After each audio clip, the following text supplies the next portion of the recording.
Straight ahead on 12 News, a Cooper teacher who could feel like a student again. Her out-of-this-world experience she's able to bring to the classroom. Plus, our interview with the new Brooklyn Center police chief, what he says has helped him become a better cop, and what he says can be done to improve Brooklyn Center. But first, the focus on the Pope, what the Holy Father said today that a Maple Grove church employee took to heart. 12 News starts right now.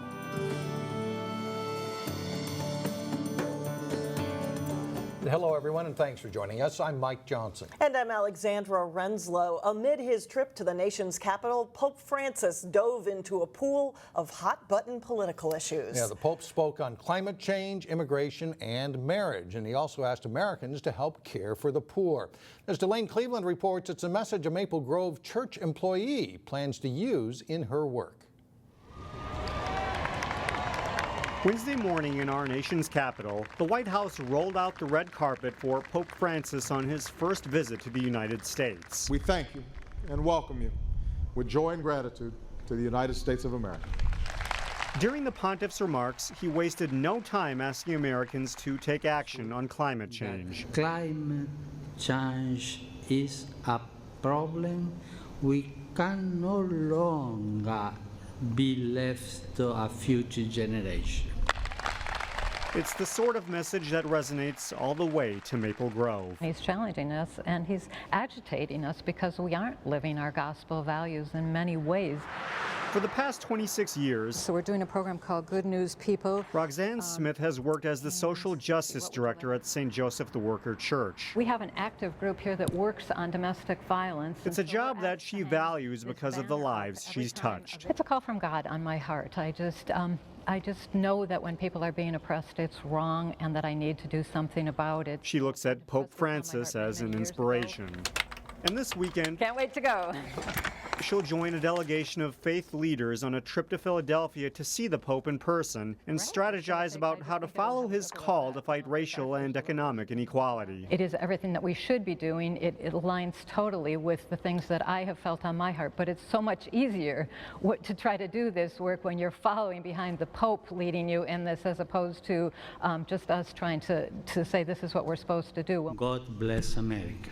Many others will be listening closely to his message. That's why I have to keep doing this. And in Smith's case, she'll hope to inspire others in her congregation and beyond to follow the pontiff's teachings. He's following the footsteps of Jesus. In Maple Grove, Delane Cleveland, 12 News.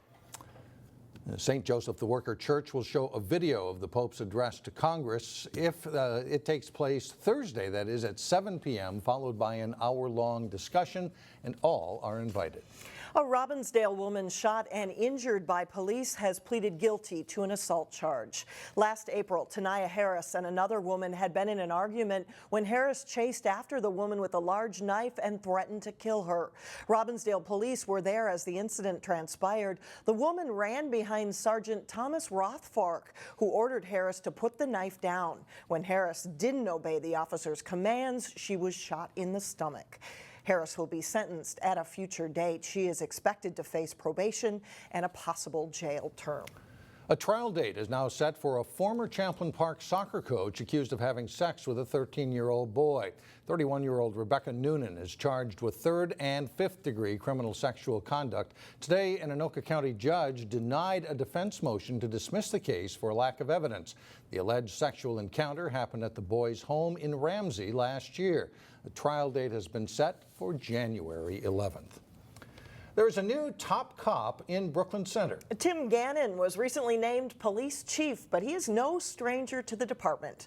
Reporter Sonia Goins has more on what he has planned for the city. I really want the city to understand and know their police department. Chief Tim Gannon has worked in the Brooklyn Center Police Department for 21 years. My early passion was teaching and educating new officers how to do the job. Before he started his law enforcement career, Gannon served in the Marines. I initially went in the reserves, and obviously in 1991 we were involved in the Gulf War, so my unit got activated. He says the military helped him to become a better cop. It gives you that discipline, that sense of self-sacrifice, which helped me. Gannon will lead a group of 47 officers. He wants them to have a better connection with the community. If they have these positive interactions and they make contact with officers, not always on the tail end of a 911 call. The new chief puts those words to action. This is an event that was held this summer, where he was serving up burgers and hot dogs. Our officers, including myself, helped serve, and then after that was done, we basically walked around and we ate with citizens. Cutting down on crime will be Chief Gannon's top priority. I think we have good ones already in place, but I think we can take it to the next level going forward, and that is to make Brooklyn Center a safer place. The police department will also upgrade its social media sites, but that's not the only upgrade taking place. We'll more than likely have body cameras in place, so we are going to be embracing technology. Chief Gannon says he's looking forward to serving the community and the police department. Really have a passion for serving, and I think this is a great role for me to be in right now. In Brooklyn Center, Sonia Goins, 12 News. Chief Gannon also says he wants to hire a more diverse workforce, one that is reflective of the city of Brooklyn Center. As FedEx gets set to open its new facility in Rogers next month, the company is looking to hire 200 new employees. FedEx needs package handlers as it prepares for the busy holiday delivery season. The jobs start at between $12.50 and $14 an hour, include health benefits and tuition reimbursement, and the jobs offer opportunities for advancement. Steve Alling started as a package handler while he was in college. He now oversees a couple hundred people as a manager. When I was in college, I was looking for something either before or after school. The shift that I chose, the inbound, was perfect. I was able to come into work in the morning, and go directly to school, and then head back home. So that was one of the big selling factors for me, along with the tuition reimbursement, that got me, in and excited. FedEx is holding 2 job fairs at its Rogers facility, one on Saturday, October 3rd, the other on October 10th. You can sign up online at watchassort.com, or walk-ins are welcome too. Come November, homeowners will see a notice in the mail from Hennepin County that shows how much property taxes could go up. Under the budget approved Tuesday by the county board, taxes for the median valued suburban home of $248,000 would go up nearly 4%, or $41. The vote was 6-1. County Commissioner Jeff Johnson, who represents Maple Grove, Rogers, and Northwest Plymouth, voted against the levy increase. He believes there are places to cut. I really believe that there are areas of spending within Hennepin County that are unnecessary, or in some cases unwise, or in some cases wasteful, and I think they need to be either eliminated or at least reduced before we talk about increasing taxes on our constituents again. Board Chair Jan Callison noted the property tax levy has been relatively flat over the past 4 years. She says a drastic rise in social service demands is driving the increase this year. In the Robbinsdale School District, officials are making adjustments to a proposal to meet the needs of a growing student population. 2 schools will still reopen. Sandburg would reopen as a middle school in the fall of 2017, and Pilgrim Lane Elementary will reopen as a learning center. The updated proposal would change where 2 alternative programs are housed. The Highview program and the alternative study program for students at risk of expulsion would be moved out of Sandburg to the New Hope Learning Center. The original plan was to move them to Pilgrim Lane, but that drew criticism from neighbors. The new ideas will go to the school board next Monday night. Here is a scary thought. Halloween is almost here. And here's something more frightening. Dressing up your pets is big business. We'll show you next.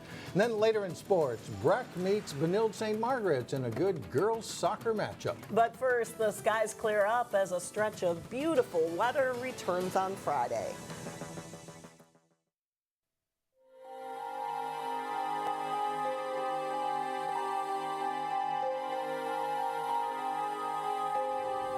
It is the first full day of fall, so if you're thinking about getting your Halloween decorations out, you're not alone. Already, right?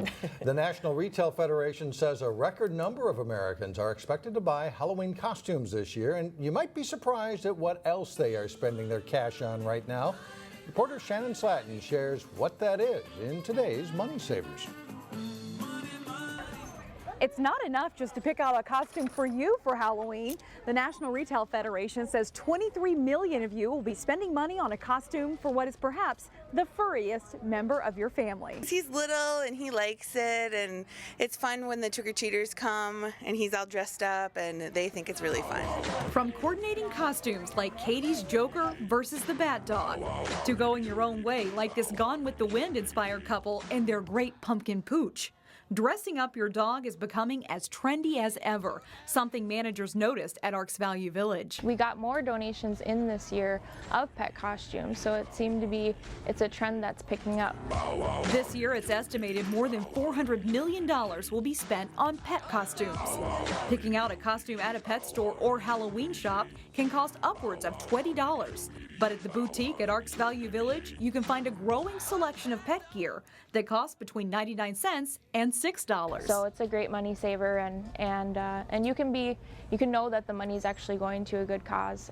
You know, all the funds from the boutique are supporting the Ark. If your pet is new to costumes, advice from pet owners today is to get something that fits your pet comfortably. Know what your dog's into in regards to if they play well and can sustain a costume. You can get a little bit more fancy, but if your dog's a little squirrely, keep it simple. Shop early and often to find the best deals, and then don't be afraid to be creative. It's just fun to do. It's fun, and you know, other kids get a kick out of seeing animals dressed up. In New Hope, Shannon Slatton, 12 News. Well, in case you're wondering, the most popular pet costume this year is a pumpkin, and coming in at number 2, a hot dog. And you might need the right kind of dog to make this work. I don't even know what to say there. I put a hat on my son's dog, he wouldn't have it. No. So it wouldn't work. Coming up, an out-of-this-world experience for a Cooper High School teacher. But first in sports, hear from a former Wayzata football standout who is now in the NFL. John Jacobson has that and more when we come back. John Jacobson with sports. Not very many high school athletes make it all the way to the pros in any sport. So when it happens, it's a big deal. Very small margin. And yeah, this guy is now living his dream, as he said. He is the 4th former Wayzata high school football player in the last dozen years to make it to the National Football League. A.J. Tarpley is a rookie with the Buffalo Bills, and we caught up with him late last week. A.J. Tarpley was an all-state player as a linebacker and tight end for Wayzata 6 years ago, and part of one of their state championship teams in 2008. From there, he went to Stanford and enjoyed a great career playing with some strong teams for the Cardinal. But he knew it was an uphill battle to make the Bills squad as an undrafted rookie. Just kind of no one expects you to make it being undrafted. The odds are always against you. But no, the Bills have given me every opportunity, and I really appreciate it. He's just a smart, does things the right way, loves the sport, and he just grows on coaches. And when he went to Stanford, he was their lowest recruit. He was a free agent for Buffalo. And he's always been put in spots that no one thought he would flourish, and every time he's proved him wrong. A reserve linebacker for the 1-1 Bills, A.J. has just played special teams so far and said it hit him just before the opener that he had made it to the NFL. Right when kickoff started, I mean, the whole place was rocking, and it was an amazing experience. It probably hit me during the national anthem, you know, just trying to a dream of mine come true, just out there playing a real regular season NFL game. A.J. took part in a youth football day with other Bills rookies recently and enjoys the Buffalo community. He's not too worried about the harsh western New York winters. He is, after all, from Minnesota and remembers well the football lessons learned back at Wayzata. You always think about, you know, where you came from. I never want to forget that. I never want to forget how I earned a spot, you know, even starting in high school, how you earned your starting spot in high school, how you earned your starting spot in college, how you made the team in the NFL. So I never want to forget where I came from. I'm very grateful. Tarpley and the Bills play their first road game of the season Sunday afternoon at Miami. Also, another Wayzata grad, James Laurinaitis, is second on the St. Louis Rams in tackles with 16 in 2 games, while Champlin Park High School graduate Ramon Humber is tied for 5th on the New Orleans Saints in tackles. Fall is just beginning, but we're already to week 6 of the high school football season. Here's a look at the games on tap this weekend. It's homecoming for A.J. Tarpley's alma mater as Wayzata hosts Hopkins. Maple Grove has homecoming as the Crimson hosts Minneapolis. Osseo is on the road at Centennial. Champlin Park will try to knock off Totino Grace. Park Center's homecoming game against Benilde-St. Margaret is at 5 o'clock Friday. Watch that game live on Channel 12 and 12.tv. Armstrong faces a tough Spring Lake Park squad. Cooper is at home against De La Salle. Providence Academy hosts Minneapolis South. Brooklyn Center has homecoming against St. Anthony, and West Lutheran is at Houston. Breck's homecoming is Saturday afternoon as the Mustangs host St. Paul Harding. The Benilde-St. Margaret's girls soccer team entered Tuesday with a 6-1-1 record with the loss and tie both against Class AA teams from the Lake Conference.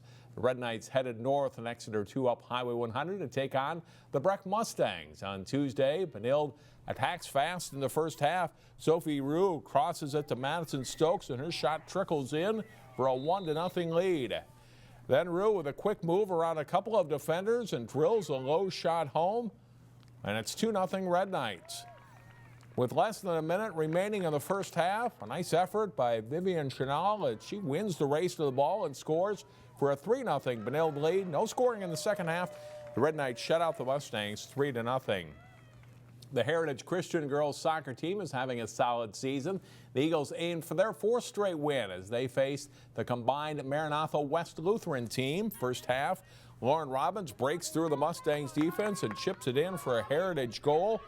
That's the only scoring. Heritage takes a 1-0 win. They are now 7-3 on the season. And that's a look at sports for today. All right, thanks, John. Still ahead, liftoff in the classroom. Meet the teacher who had the chance to feel, well, like a student again. We'll be right back. Now, finally, a Robbinsdale Cooper High School science teacher has a good answer if her students ask her what she did over the summer break. That's right. Teresa Osseo spent 5 days at NASA's Space Camp in Huntsville, Alabama. The 9th grade science teacher took part in a program for educators sponsored by Honeywell that's designed to encourage teachers with curriculum ideas in the STEM fields, or science, technology, engineering, and math. While at Space Camp, Osseo was able to take part in simulations that recreate what it used to feel like to re-enter in the early spacecrafts, and also what it feels like to serve as a flight director. She's energized to share what she learned with her students. I think it benefits them in having new ideas of creative activities and kind of that engaging stuff that they want to do. We've always wanted to do rockets, but really never had an idea of how to do rockets, and so we've got some of that. And we're also going to do some like heat shielding stuff that I don't think I ever would have thought about. Osseo plans to do the rocket lesson and that heat shielding lab later this fall. She also got to bring home a flight suit right there as one of her souvenirs. Great experience. That would be so cool to do. That does it for us. Thanks so much for joining us. Stay with us. Community Corner is up next, and we'll see you again tomorrow.